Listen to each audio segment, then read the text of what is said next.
everyone. Today I want to show you a Chavonne doll I remade into an Egyptian princess. I used this pattern, McCalls M6670, and I used, well, this was the inspiration. As it turns out, I didn't wind up using the pattern too much. I had several problems.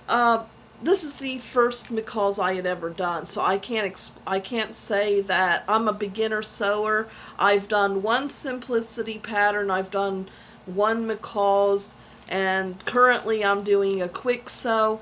With the McCalls and the quick sew, I found that I didn't wind up really using their patterns too much. I just kind of eyeballed their stuff and did it on my own. McCalls has a lot of great tips, but also tends to be a little overcomplicated. And quick sew, I just didn't see how their stuff worked. The only pattern I've actually ever used that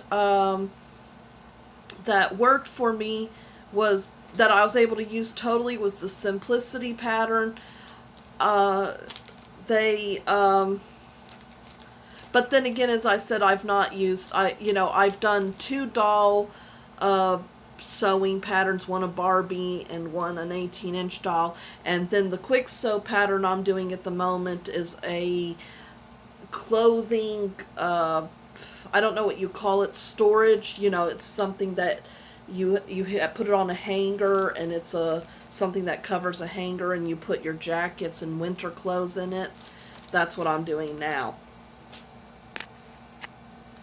So anyway, I didn't wind up, I just used this as inspiration, then I didn't really wind up using it. What happened is that when I did the main dress, what happened is that I didn't find, well, the first objection I had is that they didn't leave room for the armholes. I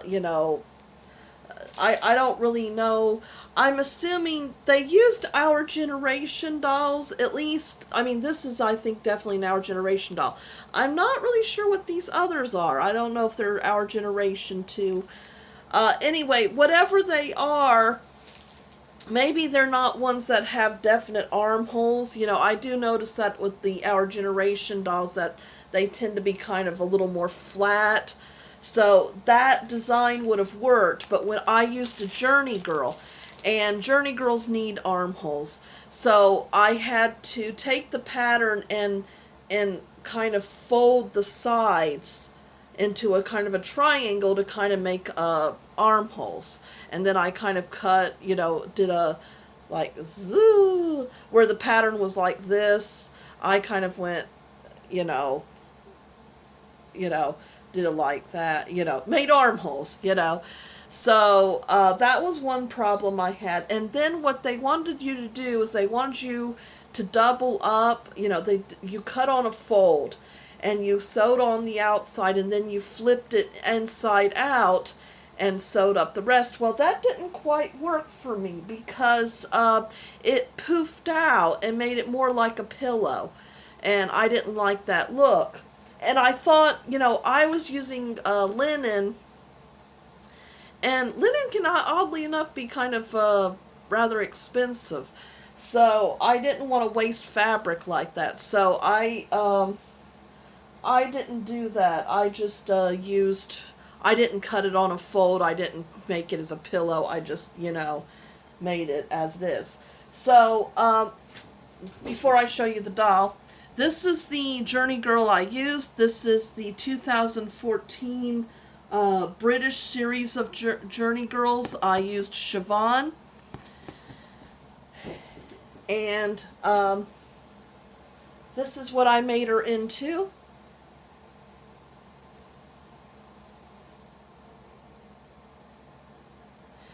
Okay, so let me, this is the back. So let me explain what I've done with her. The first thing, this admittedly was not good planning on my part. I guess what happened is that, generally speaking, with my African American dolls, I don't do too much with their hair because their hair is difficult, and if you do too much with it, it tends to, well, it just gets bad. So when I did her hair, I was like, well, I'm not going to be doing too much with it anyway, just because of how it was. What I did is originally with her hair, I braided it, but it had a lot of bald spots and it didn't look good. So I decided to buy some hair extensions, regular people hair extensions. And at first I thought I was going to make a wig, but then that wound up being too difficult. So I said, okay, I'll just glue them in to her hair, and then I'll braid it with her regular hair. And I mean, it did look nice. The only problem is if you glue it in, you can't take them out. You can't change the hairstyle, So that's the difficulty. And I don't know if I did such a great job here. She had one big bald spot in the back, and I kept filling it up, but I could never seem to cover it. So finally I just glued this part on the outside. And so the hair extensions are braided with her own hair. And but the disadvantage, I mean, I thought it was pretty cute, and it definitely looks more like an Egyptian hairstyle, but I can't undo it now, and and I can't really fix it if it gets that messy. So if I were to do this again, I wouldn't have done it this way. I don't know which way I would have done it, but I wouldn't have done it this way. So I know it doesn't look like she actually has armholes, but it does go up a bit. You can see this is a triangle. This is the original how the pattern was. It was supposed to stay at this height and go around like a wrap. So you can actually see that it droops down a bit and comes to the front.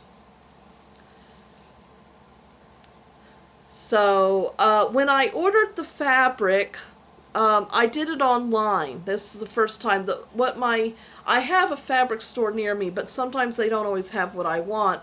But my main objection to the fabric store I go to is that it seems a lot of times their stuff is dry rotted.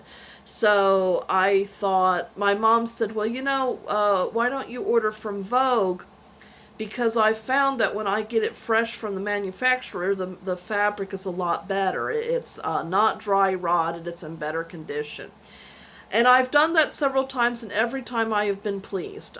It has worked out really nicely for me. Oddly enough, too, while I don't always get good fabric in the store, when I order directly from a place like Joann Fabric, I also tend to get better thread, better fabric. So I definitely am a big fan of ordering online. The problem, though, is that, you're basing what the fabric's going to look like by online swatches. Now, some places I believe they will send you samples. I'm not sure, though. I think they do. But, so, generally speaking, when the swatch I see online does match the fabric and everything else that I've ever bought, except this one. In this case, the fabric was supposed to be a much lighter yellow, and when I got it, it was very dark.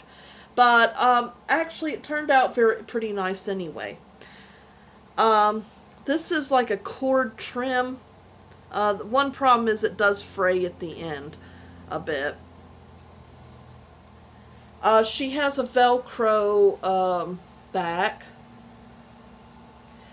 Oh, and Lord, I didn't show you the headdress, did I? And the headdress is something I'm particularly happy with. Okay, so this is the foam. It's foam.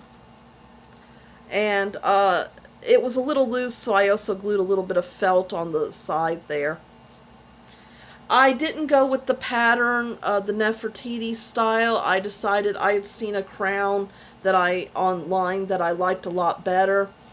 And this is needlepoint backed by felt, and this is the design I did.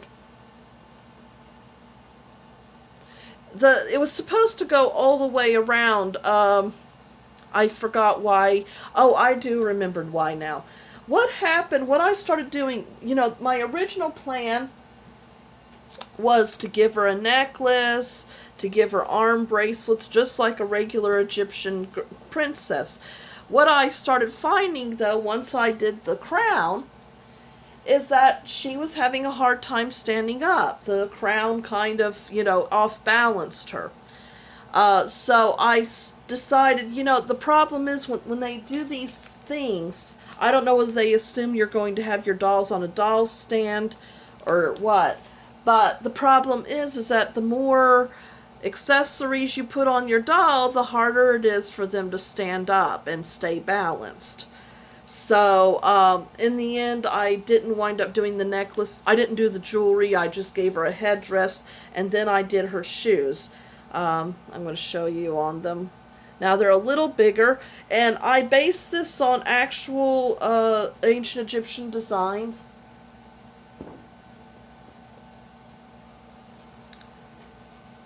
This is how the front. This is all made with foam and some sort of cord.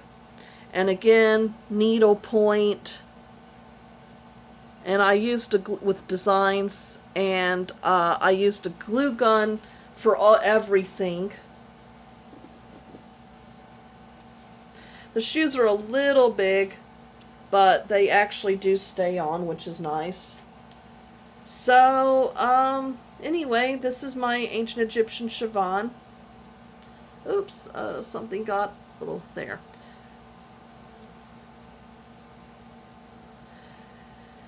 And I hope you've enjoyed this video, and stay tuned for more videos.